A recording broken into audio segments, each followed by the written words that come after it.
you just cannot separate the what's going on in the macro, what's going on with the Trump administration, what's going on with all these global negotiations on tariffs from the tech trade. So for people that are out there that are sort of trying to figure out tech, so this goes back to that quote that we got from one CEO at the event where it was basically, we move manufacturing from point A to point B because of tariffs.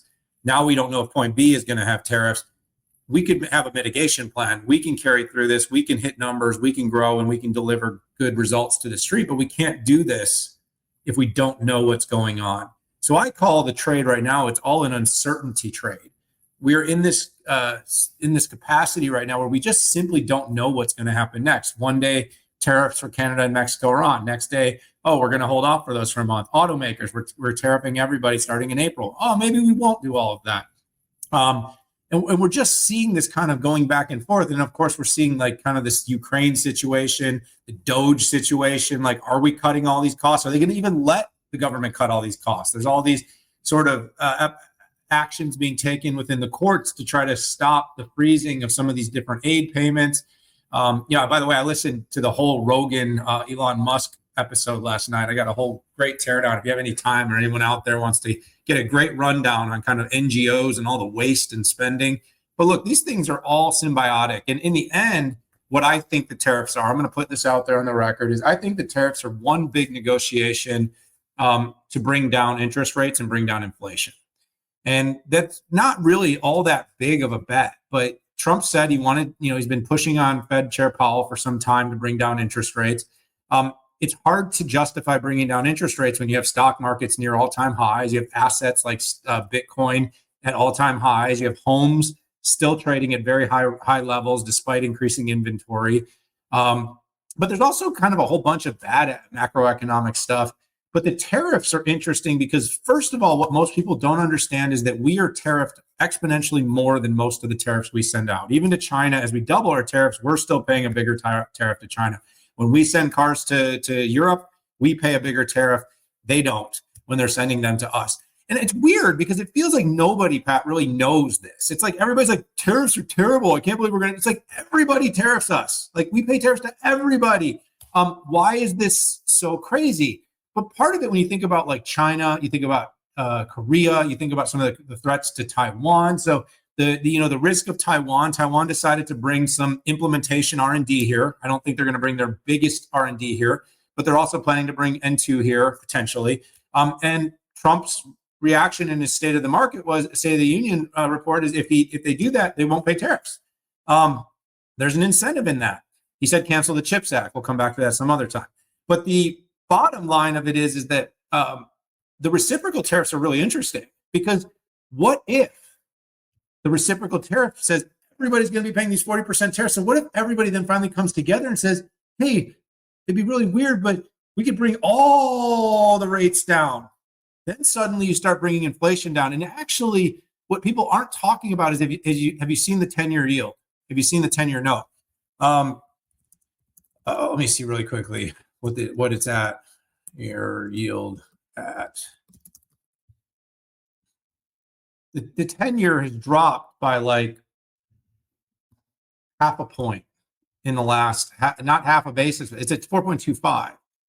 It was at like almost 5%. So no one's really talking about the fact that all these government spend cuts, all this tariff talk, we are seeing the number break that needs to break. That the interest rate, these are the bond markets kind of bet on what interests are going to be. And if interest rates come down, guess what? The middle of America, not the asset holders, not the people that own Bitcoin, not the people that own stocks, but the middle of America can actually start to afford things. They can afford homes again. 8% interest rates, no one's moving. People that have 2 and 3%, they're not going to sell their house. Cars, you buy a $50,000 car and you're paying 10% interest. You're paying $5,000 a year of interest on a car. Over 5 or 6 years, you almost pay twice the price of a car. That's really hard on the average American. And we're not even talking about bananas and eggs and all the things in the grocery store. We have to beat inflation. I think what he's doing is radical. It's revolutionary. It could be really wrong. I mean, I'm not saying here it's absolutely going to be right, but I'm saying that just this endless spigot of stupidity and spending and foreign aid and sending money to places that we don't have, running a debt that we can't support and paying over $1 trillion a year of interest is not sustainable. So I'm signing up for doing something different and trying something else. But this tariff thing impacts tech.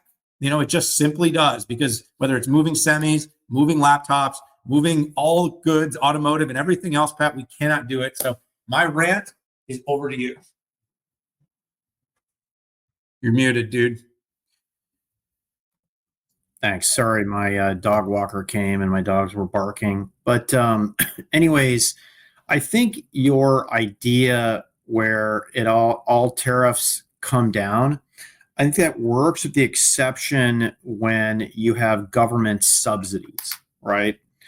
TSMC very heavily subsidized. Tech companies in China very heavily subsidized by the government, right? So it works up until a point.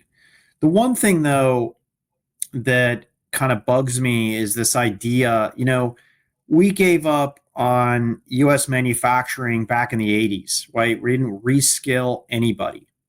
And what I can't find is a thesis where it makes sense, for example, to do iPhones here in the US. I mean, here's a crazy fun fact for you that China's Foxconn imports Malaysians to work in the iPhone factories. And there's reports that say there's up to 1 million people who work in these factories. Like, where in the United States have you ever heard of anything like that in the past 50 years, right? And what would it take to rebuild that? And the other thing is, supply chains have to come with it, right? The 500 companies, for instance, that you have to have in place, and I'm just picking an arbitrary number, making it up, but a lot of different companies that are required, particularly in the electronic supply chain, to build a product, right? You've got PCA, you've got PCB, you've got final assembly. Heck, you want to talk about plastic injection molding and metal bending, for aluminum CNC. Okay, that takes years and years of investment, and you can't just say, "Oh, I'm going to put a tariff on it." Maybe 5-6 years that can be established. So, maybe I'm not, me, I'm not one for nuances. I'm one for more kind of, black and white certainties. Yeah, more of that. Like, I'd like to see the full thesis. I'd like to see the full game plan. Don't get me wrong, man. I love the idea of our government getting more efficient. I love that. We grew our government over 20% during the pandemic, Daniel. Yeah. And we just kept spending it when the pandemic went away. Like, that is just absolutely disgusting to me. It's your money, it's our money, and that stuff just needs to change here.